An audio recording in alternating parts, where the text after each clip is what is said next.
প্রিয় বন্ধুরা, আপনারা শুনছেন বিএম হরর স্টোরি। আমি বিজয়। আজকে যেই ঘটনাটি আমি তোমাদের শোনাবো, এই ঘটনাটি একটি ক্লাসরুমে ঘটেছিল। ওই ক্লাসরুমটা এখনও বন্ধ। একজন ছাত্র ছিল, তার নাম রবি। সে স্কুলে প্রজেক্ট করতে গিয়ে থেকে যায়। সময় তখন প্রায় 9টা।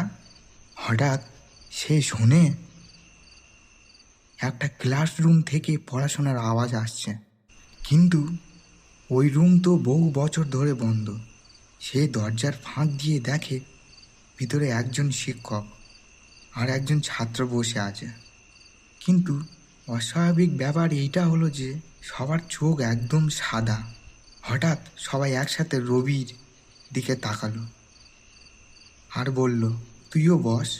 রবি দৌড়ে পালিয়ে যায়। পরের দিন সে জানতে পারে বছর কয়েক আগে ওই রুমে একজন শিক্ষক আর একজন ছাত্র মারা গিয়েছিল। কি একটা দুর্ঘটনা, সেটা জানা যায়নি। 2 নম্বর ঘটনাতে তাহলে ফিরে আসা যাক। এই ঘটনাটি অনেক দিনেকার, একটি বাস স্ট্যান্ডে। এই ঘটনাটা শোনার পর রাতে বাস ধরার আগে দুবার ভাববেন। একজন লোক, নাম ছিল তার জিৎ। সে রাতে শেষ বাস ধরতে বাস স্ট্যান্ডে দাঁড়িয়েছিল। সময় তখন রাত প্রায় 12টা। একটা বাস এলো, পুরো ফাঁকা। ড্রাইভার বলল, চলুন শেষ বাস। জিৎ বাসে উঠল, কিন্তু পরে সে বুঝলো বাসে আরও লোক আছে, কিন্তু সবাই চুপচাপ আর তাদের মুখ একদম ফ্যাকাশে। সে ড্রাইভারকে জিজ্ঞেস করলো। ড্রাইভার ঘুরে তাকায়, তার চোখ ছিল না।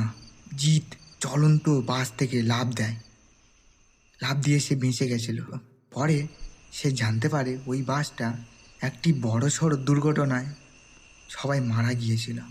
বন্ধুরা, তোমাদের কি মনে হয় এই বাসটায় আদৌ ভূত ছিল? তাহলে কমেন্টে জানা। চলো তাহলে ফিরে যাওয়া যাক 3 নম্বর গল্পতে। এই গল্পটি আমাকে একজন সাবস্ক্রাইবার লিখে পাঠিয়েছে, নাম নিতা। নিতা যেরকমই পাঠিয়েছে আমি সেরকমইভাবে পড়ছি।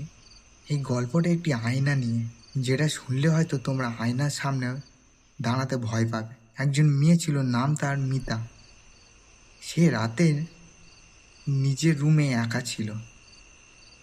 সময় তখন প্রায় রাত 2টো।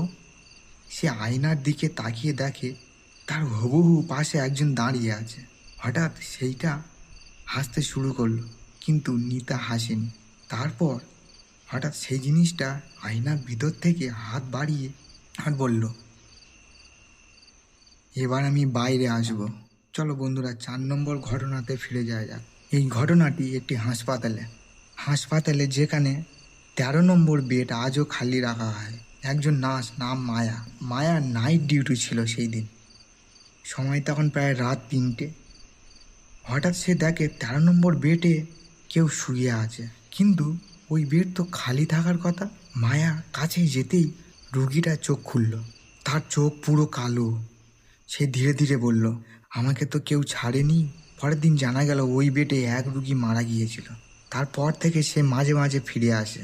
তাহলে বন্ধুরা, তোমরা মায়ের জায়গায় হলে কি করতে? কমেন্ট করে জানাও। আর যদি এরকম সত্য ঘটনা, ভয়ঙ্কর গল্প শুনতে তোমাদের ভালো লাগে, তাহলে সাবস্ক্রাইব করে আমার পাশে থেকো। প্রত্যেক শুক্র ও শনিবার ঠিক রাত 10টার সময় আমার এই চ্যানেলে সত্য ঘটনা নিয়ে আমি আসি।